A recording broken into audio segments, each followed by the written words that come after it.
یا ایھا الذین آمنوا لا تتخذوا الیہود والنصارى اولیاء، اہل ایمان یہود اور نصارہ کو اپنے حمایتی اور پشت پناہ نہ بناؤ، بعضهم اولیاء بعض، وہ خود ایک دوسرے کے ان میں سے بعض کے پشت پناہ ہیں، مددگار ہیں۔ اس کے بارے میں حال ہی میں نے رائے ظاہر کی ہے کہ یہ در حقیقت پیشین گوئی تھی جو اس دور میں آ کر پوری ہوئی ہے۔ جب قرآن نازل ہوا ہے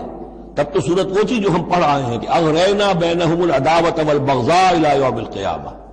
ہم نے تو ان کے مابین دشمنی اور بغض پیدا کر دیا، دشمنی رہی ہے شدید ان کی آپس میں، اور ان کچھ تو خون ہوتا رہا ہے، لیکن یہ کہ ایک پیشن گوئی تھی جو پوری ہوئی ہے اس صدی میں آ کر۔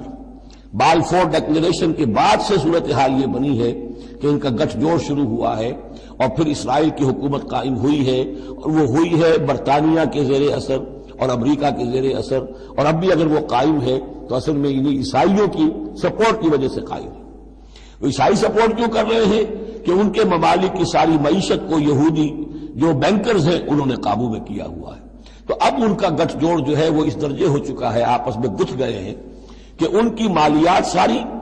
عیسائی ممالک کی مالیات پر قبضہ ہے یہودیوں کا، لہذا